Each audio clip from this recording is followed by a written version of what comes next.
नाम भगवान का जो दिल से लिया करते हैं, उन्हीं भक्तों को प्रभु प्यार किया करते हैं, उन्हीं भक्तों को प्रभु प्यार किया करते हैं। इसलिए आप लोग भी हरि बोल मेरी रचना, घड़ी घड़ी हरि बोल मेरी रचना। एक भारत में बहुत बड़े कथावाचक थे, प्रातः स्मरणीय परम पूज्य श्री बिंदु गोस्वामी जी महाराज।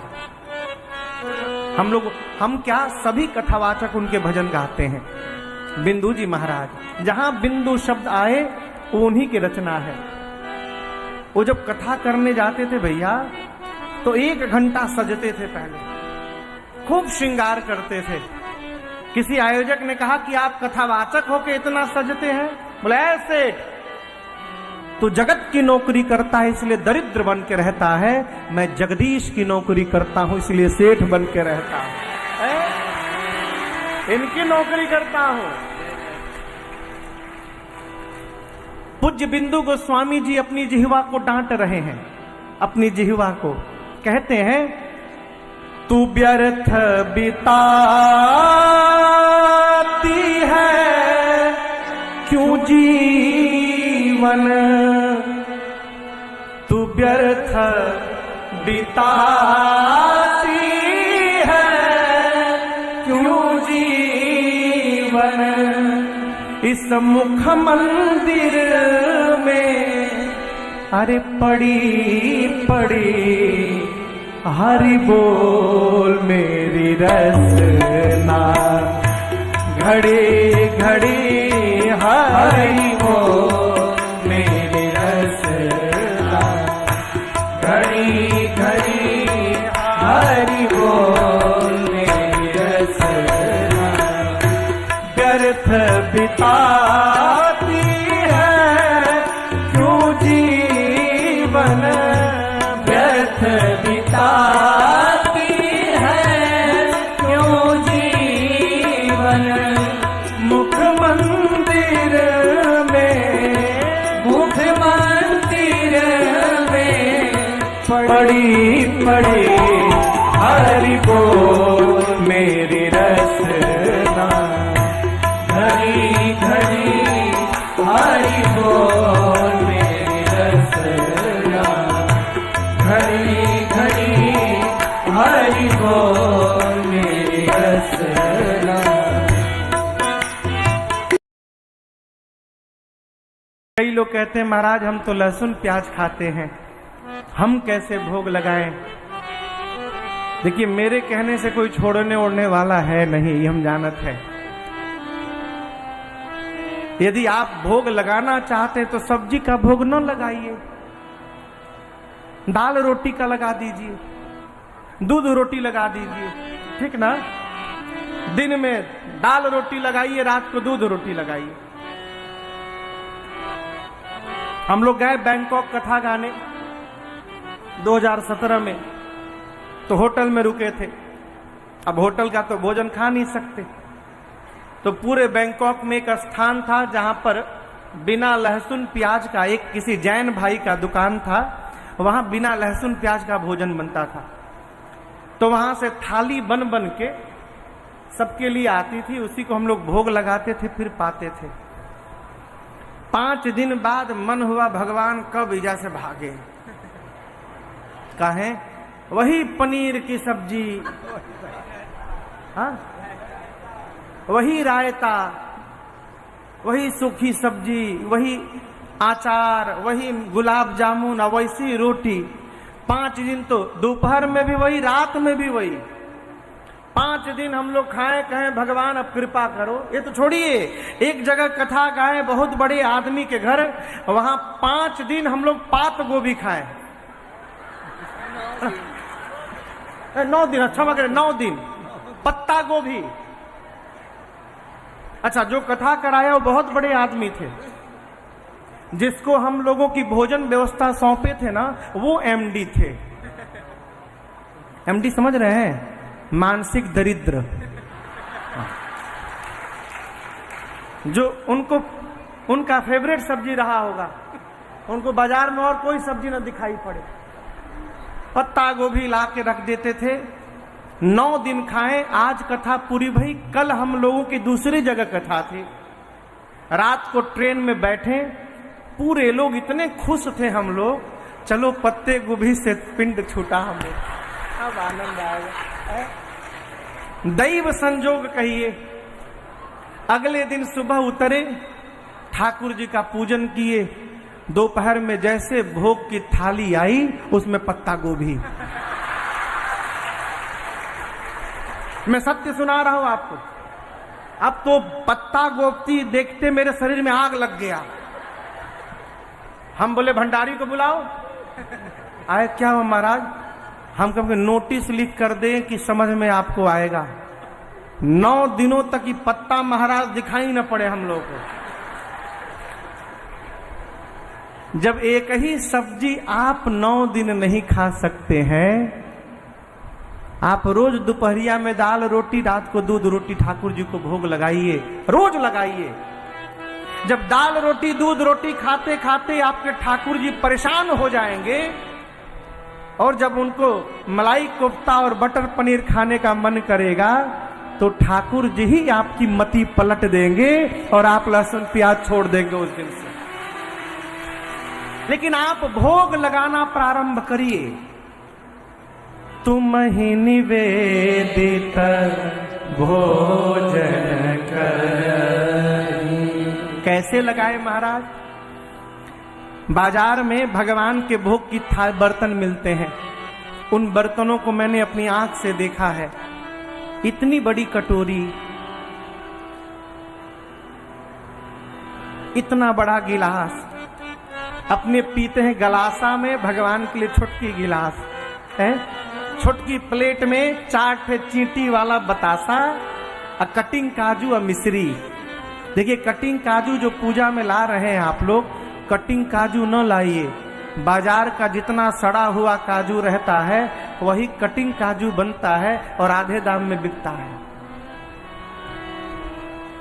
बढ़िया बढ़िया दाम का काजू लाइए, उसको घर में कटिंग कीजिए, बाजार से कटिंग किया हुआ न लाइए।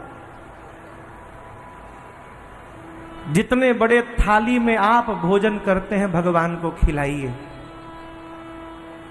जितनी रोटी आप खाते हैं उतनी रोटी भोग लगाइए। सब्जी बनाइए, एक सूखी सब्जी बनाइए, एक रसे वाली बना दीजिए, थोड़ा सलाद भी सुधार के रख दीजिए। दाल बनाइए, नींबू को काट के नींबू एक रख दीजिए। हो सकता है ठाकुर जी को नींबू मिला के दाल खाने का मन हो जाए। बगल में अचार भी रख दीजिए, मिर्चा भी तवा पर थोड़ा सेक कर रख दीजिए। हाँ, एक मिठाई रख दीजिए। बढ़िया से थाली सजा के भगवान के सामने रखिए, पानी रखिए, तुलसी दल छिड़किए, आचमन करिए और भगवान से प्रार्थना करिए, प्रभु आप भोग लगा लीजिए ना, तो फिर पूरा परिवार आपका प्रसाद प्राप्त करेगा। नाथ आप भोग लगाइए। भगवान तो खाने के लिए बैठे हैं, माई बाप खिला कौन रहा है उनको? है महाभारत की एक घटना है। पांडवों के घर बैठकर भगवान श्री कृष्ण एक दिन भोजन कर रहे थे। नारद जी भी थे वहीं पर। तो युधिष्ठिर जी ने नारद जी से पूछा कि नारद जी हम लोगों का उद्धार कैसे होगा? नारद जी मुस्कुराकर बोले कि जिसके घर में स्वयं परमात्मा भोग लगा रहे हो उसको भी अपने उद्धार की चिंता हो रही है। भगवान श्री कृष्ण सुन लिए, नारद जी को बुलाकर इधर आओ, क्या बोल रहे थे अभी? बोले प्रभु युधिष्ठिर जी पूछ रहे थे कि हम लोग का उद्धार कैसे होगा। मैंने कहा कि जिसके घर में भगवान भोग लगा रहे हैं उसको भी उद्धार की चिंता है। भगवान बोले अभी बोल दिया, दोबारा मत बोलना ये बात। मैं यहां भगवान बन के नहीं खा रहा हूं, मैं यहां मेहमान बन के खा रहा हूं। नारद जी पूछे प्रभु भगवान बन के खा लेंगे तो क्या दिक्कत है? बोले दिक्कत देख रहे हो कैसे गरम पे गरम पूड़ी आ रही है, यदि ये लोग भगवान मान लेंगे ना, तो जैसे भगवान के सामने थाल रखने के बाद कोई दोबारा पूछने भी नहीं जाता है कि प्रभु एक पूरी और लेंगे आप, सब्जी थोड़ी गर्म करके लेते हैं आपके लिए, कोई पूछने नहीं आता। मेहमान हूं तो गरम गरम पूछ के खिलाया जा रहा है, भगवान मांग लेंगे तो कोई पूछने नहीं आएगा, मेहमान हूं मेहमान की तरह भोजन करने दो। ये प्रसंग कहता है जैसे घर में अतिथि को भोजन कराते हैं, उसी तरह भगवान को भोग लगाना प्रारंभ करिए। जीवन में आपके कभी अन्न की कमी नहीं होगी, इसकी मैं गारंटी देता हूं। आप भगवान को भोग लगाकर भोजन करना प्रारंभ करिए।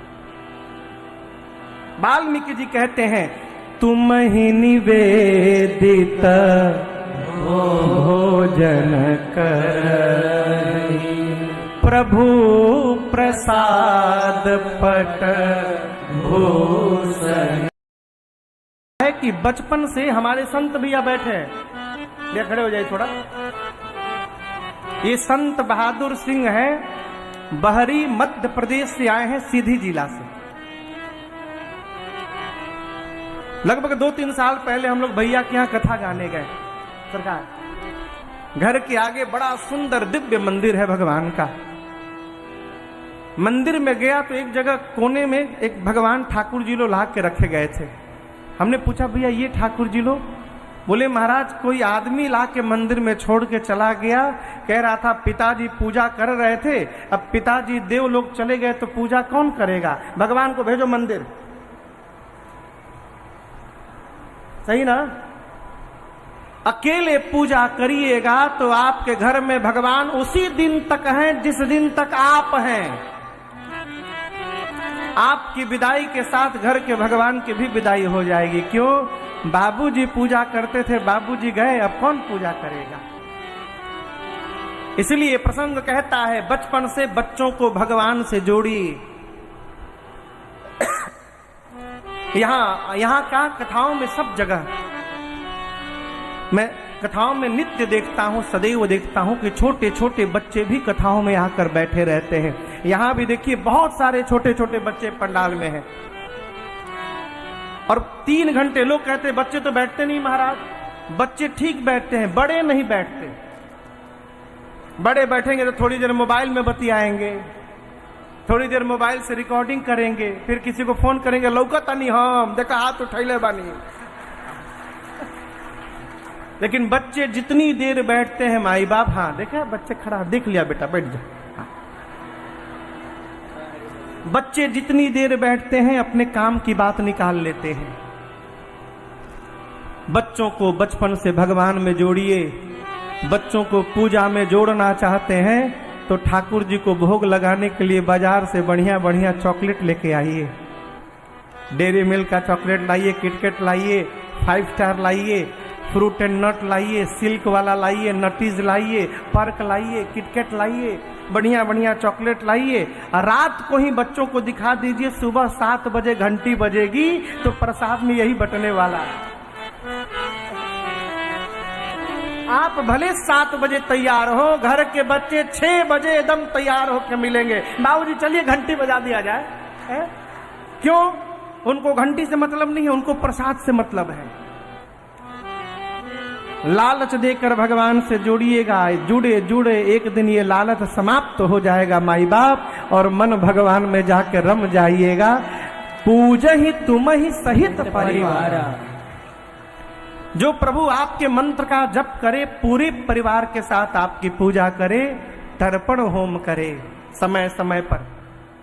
अमावस्या के दिन पितरों को तर्पण करे, पूर्णिमा के दिन भगवान की कथा सुनकर ब्राह्मण देवता को बुलाकर घर में हवन करे। हवन के बाद विप्रजमाई देहि बहु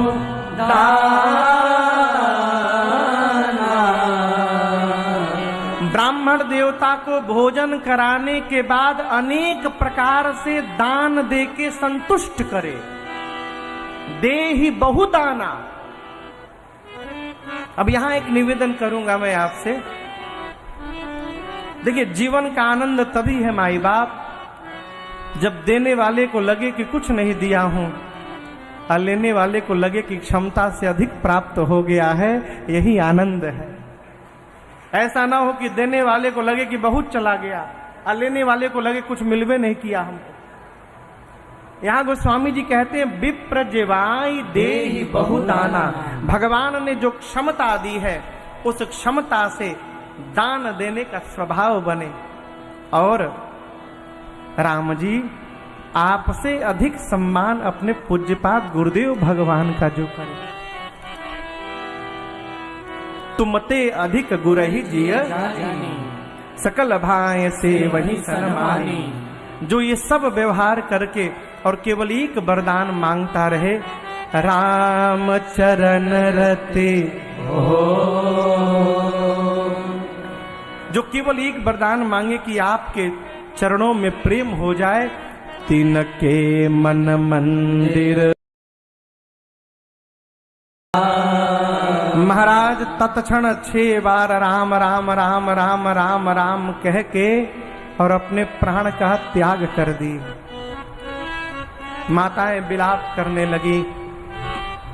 गुरुदेव भगवान आए, ज्ञान उपदेश करके नाव में तेल भरकर शरीर को सुरक्षित किया है। क्यों? अग्नि देने वाला कोई नहीं है घर में। दूतों को बोलकर भरत जी को बुलवाया गया। और यहां दर्शन करिए, भरत जी आए मां कैकेयी के पास। मां कैकेयी ने पूछा आरती उतारने के बाद, भरत मामा के घर सब कुशल है ना? भरत जी बोले, मां वहां तो सब कुशल है, भरत के घर में सब कुशल है ना मां? क्यों? आज मैं जब अयोध्या में प्रवेश किया तो ऐसा प्रतीत हुआ मानो किसी ने अयोध्या के श्री को छीन लिया। पशु प्रतिकूल ध्वनि बोल रहे थे। जो अयोध्यावासी भरत को प्राण के समान प्रेम करते थे मां, आज मार्ग में कोई मेरा मुख नहीं देखना चाहता था मां। और एक प्रश्न और है मां,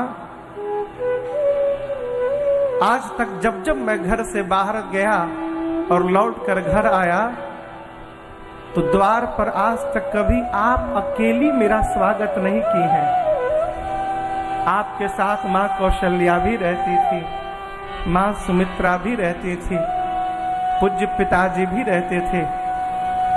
आज आपको छोड़कर कोई दिखाई नहीं दे रहा है मां। मेरे घर में सब कुशल है ना? कैकेयी जी ने कहा, भरत कुशल तो पुत्र मैंने सब कर लिया। मंथरा ने बड़ी मेरी सहायता की, लेकिन भरत ब्रह्मा जी ने एक बात बीच में बिगाड़ दी। भरत जी पूछे, क्या हुआ मां? कैकेयी मैया बोली, भरत आपके पिताजी अब नहीं रहे। गोस्वामी जी कहते हैं भरत भैया सुने, हाथ तात कह के धरा पर गिर पड़े। जल से मछली को निकाल कर बाहर करिए, जैसे मछली छटपटाने लगे हो, भरत जी धरती पर गिरकर छटपटाने लगे। इस बात का ग्लानि कम है कि पूज्य पिताजी चले गए। जाने से पहले भरत को हाथ को रघुनाथ के हाथ में सौंपे बिना चले गए, मुझे अनाथ बना के चले गए। भरत जी छटपटाने लगे। मां ने संभाला। भरत भैया उठकर बैठे और सीधा प्रश्न किया, मां कारण बताओ। पिताजी को कोई व्याधि नहीं थी, अचानक ऐसे कैसे हो गया पिताजी चले गए। यहां कैकेयी मां ने पूरा वृत्तांत सुना दिया। फिर कह रहा हूं, मेरी मां कैकेयी के मन में कपट होता तो पूरी बात सत्य न बताती, लेकिन मां ने सब बताया कि मैंने राम के स्थान पर तुम्हारे लिए राज सत्ता मांगी, राम के लिए वनवास मांगा, राम बन गए और राम के ही वियोग में तुम्हारे पिताजी चले गए। अब यहां गोस्वामी जी कहते हैं भरत जी सुने कि भैया बन गए, भरत ही बिसरेउ पितु मरना, सुनत राम बन गौन, हे अपन पाँव जाइए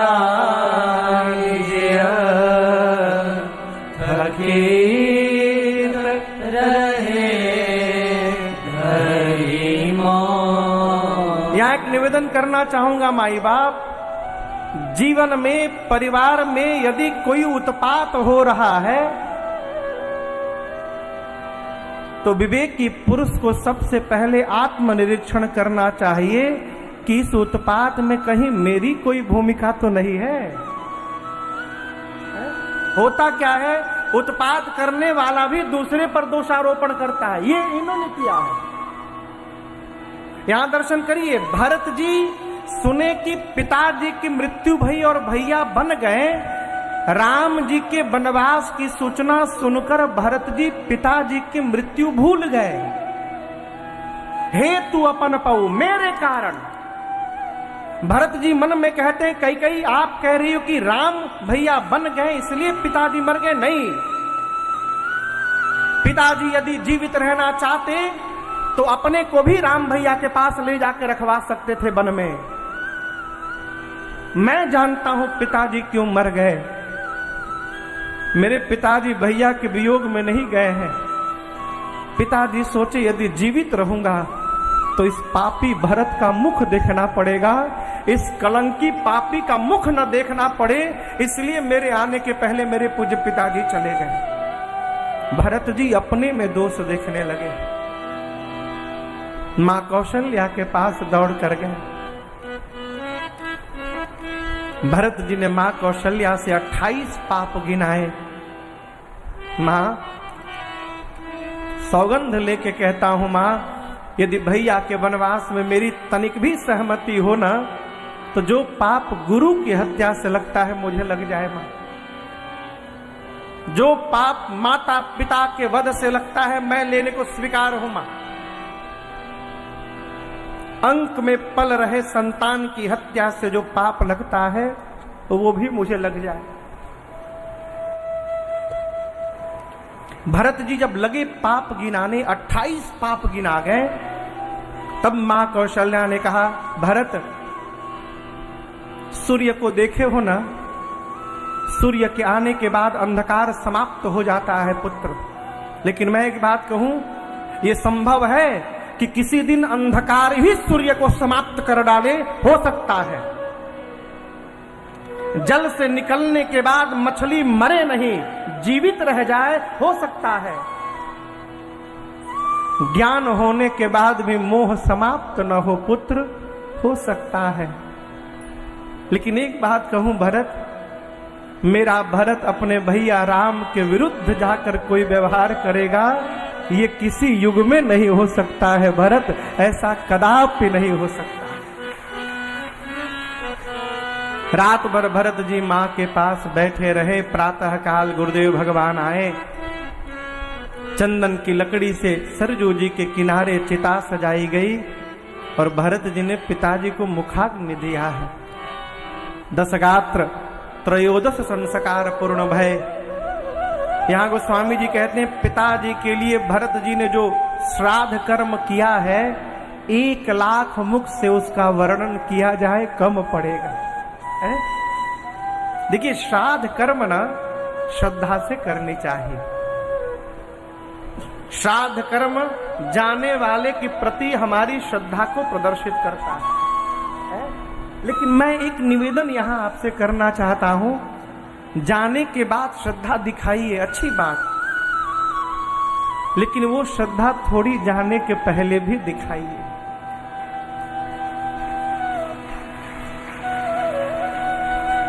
पिताजी नहीं रहे तो 50,000 ब्राह्मण को भोजन करा रहे हैं। पिताजी थे तो जीवन में कभी 1 गिलास पानी भी नहीं पिलाया, तो इस भोजन कराने से कुछ होने वाला नहीं है। ये प्रसंग कहता है, माई बाप घर में वृद्ध श्रेष्ठ जब तक जीवित हैं, जितना करना है कर जाइए। जाने के बाद कोई लौट कर आपके पास आने वाला नहीं है पूछने कि तुमने मेरा श्राद्ध किया कि नहीं किया, कोई नहीं आएगा।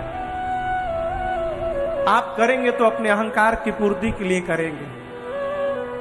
जितना करना है, जीवित है तो कर जाइए। भरत जी ने त्रयोदश संस्कार पूर्ण किए, श्रद्धांजलि सभा बैठी, पूरा परिवार समाज बैठा है। गुरुदेव भगवान ने भरत जी से निवेदन किया, भरत जी आपके पिता जैसा पिता न था, न है, न कभी भविष्य में होने वाला है। मैं तो कहता हूं भरत जी, आपके पिताजी को वचन से प्रेम था, प्राण से प्रेम नहीं था। आप दर्शन करिए, यदि दशरथ जी को प्राण से प्रेम होता तो महाराज प्राण बचा लेते और वचन छोड़ देते, लेकिन राम जी ने वचन को बचाया, प्राण को छोड़ा है।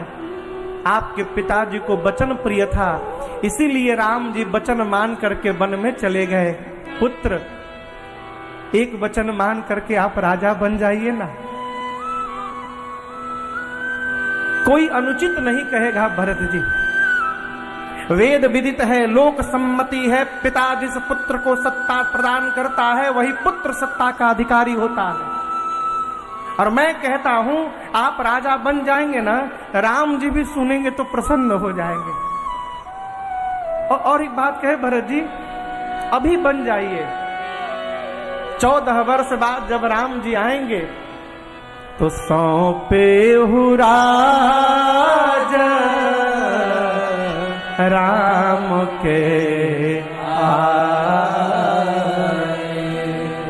गुरु जी ने कहा सौंपे हूँ राज राम के आए, राजा बन जाइए, राम जी आएंगे तो सौंप दीजिएगा। लेकिन एक बात समझिएगा, बात वो नहीं होती जो कही जाती है, बात वो होती है जो सुन के समझ ली जाती है। गुरु जी ने कहा सौंपे हूँ राज राम के आए, भरत जी को ये नहीं सुनाई पड़ा, भरत जी को सुनाई पड़ा सौंपे हूँ राज राम के जाए। गुरु जी ने कहा आने पर सौंप देना, भरत जी सुन लिए, जा करके सौंप दो। सुमंत जी ने कहा, सब ने कहा, मां ने भी कहा कि पूत पथ्य गुरु आयस वही। भरत जी खड़े भय, पूरा समाज, जैसे आप लोग बैठे हैं ना, पूरा समाज बैठा है, गुरुदेव भगवान बैठे हैं, सुमंत जी हैं, माताएं बैठी हैं। भरत जी गुरुदेव के चरणों में बैठकर हाथ जोड़कर बोले, गुरुदेव कोई सिर से लेकर पांव तक जितने आभूषण होते हैं, गहने, कोई पहन ले और शरीर पर एक भी कपड़ा ना पहने तो कैसा लगेगा? आप सोचिए, शरीर पर केवल गहना गहना हो, वस्त्र न हो, कैसा लगेगा? व्यर्थ है। मन में यदि वैराग्य नहीं है तो ब्रह्म की चर्चा व्यर्थ है। हृदय में प्रेम नहीं है, कितना भी जप कर रहे हैं, पूजा कर रहे हैं, व्रत कर रहे हैं, सब बेकार है, कोई मतलब नहीं। सुंदर शरीर है, उसमें प्राण नहीं है, शरीर व्यर्थ है। शरीर में रोग लगा है तो रोगी शरीर को 56 प्रकार का भोग व्यर्थ है। गुरुदेव, उसी प्रकार अयोध्या में सब कुछ है, मेरे भैया राम नहीं है तो भरत के लिए अयोध्या व्यर्थ है, इसका कोई अर्थ नहीं है मेरी दृष्टि में। बादी मोर सब बिनु रघुनाथ जी के बिना मेरे लिए सब व्यर्थ है। आप मुझे राजा बनाना चाहते हैं गुरुदेव, मैं कितना बड़ा पापी हूं आप दर्शन करिए। अभी मैं राजा नहीं बना, केवल मेरे नाम का प्रस्ताव सामने आया कि भरत राजा बनेगा, पिताजी मर गए। अभी मेरे नाम का प्रस्ताव रखा गया तो पिताजी मर गए, बड़ा भाई वन में चला गया। सोचिए, जब नाम के प्रस्तावना से इतना उत्पात हो गया गुरुदेव, जिस दिन ये पापी सिंहासन पर बैठ जाएगा ना, धरती बर्दाश्त नहीं कर पाएगी, फट के रसातल में चली जाएगी। इस सिंहासन पर धर्मशील राजा चाहिए, चाहिए धर्मशील नर नाम। आप सबने अपनी बात कह दी, अनुमति मिले गुरुदेव तो मैं अपनी बात कह दूं। गुरुदेव भगवान बोले, कहो बेटा। भरत जी बोले, इस समय जो यहाँ पीड़ा चल रही है, जो जलन चल रही है, देखे बिनु रघुनाथ पद जिय के जरनी न जा। जब तक चित्रकूट वन में जाकर भैया के चरणों का दर्शन नहीं कर लूंगा तब तक मेरी पीड़ा समाप्त होने वाली नहीं है गुरुदेव। मैं प्रातः काल वन में जा रहा हूं, मेरे साथ आप में से जिसको जिसको चलना है उसका स्वागत है, कोई ना चले कोई बात नहीं, मैं जा रहा हूं। भरत जी की बात सुनकर पूरी प्रजा नाचने लगी, सब लोग भरत जी का जय जयकार करने लगे। और आपसे कहें उस रात अयोध्या में कोई सोया नहीं, सब जगे रहे। क्यों? राम जी के साथ गए थे, तमसा के किनारे जा कहा भरत शीघ्र यदि राम के पास पहुंचना चाहते हो पुत्र तो रथ पर बैठ जाओ। मां की बात मानकर भरत जी रथारूढ़ भय पहले दिन तमसा नदी के तट पर, दूसरे दिन गोमती मैया के तट पर, तीसरे दिन सई नदी के तट पर और चौथे दिन गंगा जी के तट पर श्रृंगवेरपुर में भरत जी पूरे समाज के साथ पहुंचे हैं। और श्रृंगवेरपुर में भरत जी रात्रि विश्राम किए। भरत भैया पूरे समाज के साथ गंगा जी के किनारे श्रृंगवेरपुर में विश्राम करते हैं। आज हम और आप गंगा जी के किनारे काशी में कथा को यहाँ विश्राम करते हैं। बैठिए बैठिए, कोई उठेगा नहीं, अभी सब बैठिए। कुछ सूचना आपको दे दूं, अब आज के बाद कल और परसों 2 दिन की कथा शेष है। कल की कथा तो अपने जिस समय पर होती है उसी समय पर होगी, संध्या काल 4 साढ़े 4 बजे से, परंतु परसों विश्राम सत्र की कथा पहले होगी। क्यों? क्योंकि उसी दिन भैया लोगों को रामेश्वरम के लिए निकलना है। अगली राम कथा रामेश्वरम जाकर हम लोगों को गाना है, तो शाम के समय में सबकी गाड़ी है, जहाज है, तो कथा परसों के दिन हम लोग दिन में 10 बजे से प्रारंभ करेंगे। समय ठीक है ना? कहिए। हाँ, तो परसों सुबह 10 बजे से, कल शाम को 4 बजे से। कल हम लोग भरत चरित्र, अयोध्या कांड और अरण्य कांड की कथा श्रवण करेंगे। परसों सुंदर कांड में हनुमान जी की कथा श्रवण करके और उसके बाद श्री राम राज्याभिषेक महोत्सव के साथ कथा को पूर्ण करेंगे। आरती के पहले